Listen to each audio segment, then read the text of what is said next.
Get ready guys, 10 seconds to go. 5. I am grateful to the honorable members who have made such a meaningful contribution to the debate.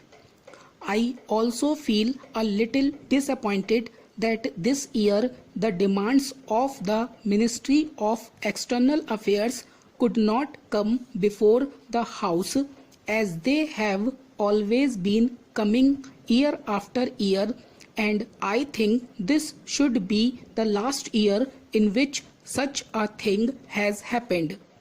From next year, we should see to it that the Ministry of External Affairs ensures India's foreign policy is brought into focus as it has always been brought. We are really discussing something which has baffled the whole world.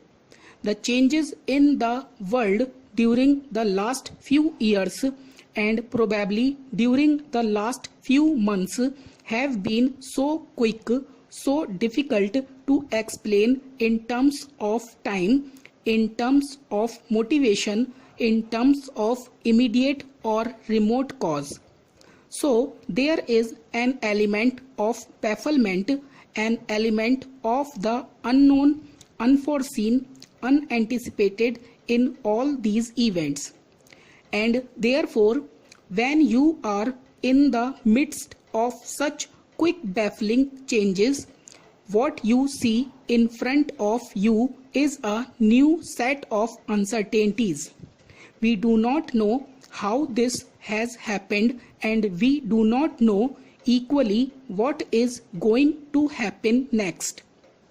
At best, we can only make an assessment of the situation, and on the basis of that assessment, we could perhaps in a vague manner, in a general way, determine the policy of our government or determine the policies of other governments, other powers in the world. So the interaction also becomes full of uncertainties, and therefore today when we talk of foreign policy, when we talk of the international situation, no one can be sure that what he is saying is bound to happen and what someone else is saying will never happen. So this is the kind of new uncertainty in which we find ourselves today. There is nothing wrong in owning this, in admitting this. Since we have had a consensus on foreign policy right from the beginning, it is good that all the speeches which I have had the occasion to listen to are having the same import. So I would say that we are in the quest for a new policy framework for the country, both inside the movement of non-alignment as the founder member of the movement of non-alignment and also as India per se. It is for us to ensure that the ending of the Cold War does not mean domination of any one power center.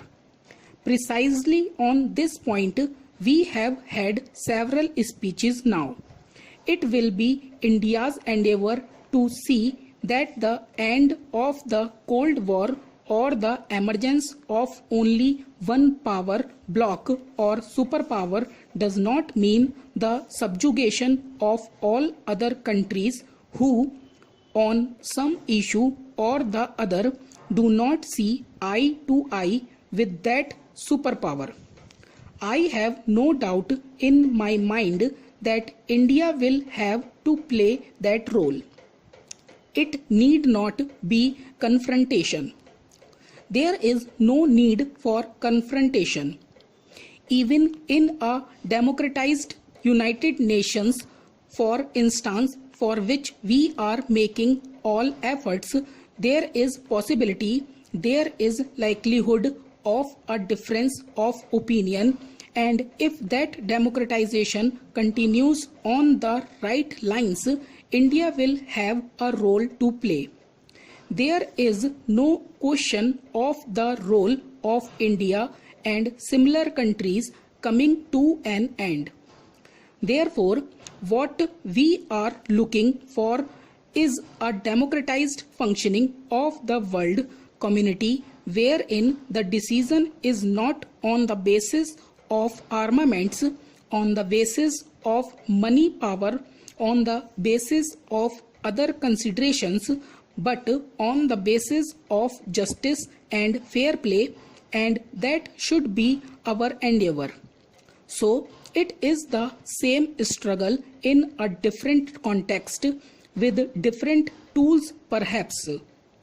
Therefore, I do not think that the role of India which we have cherished so far will ever end, and I am absolutely certain that we will continue this.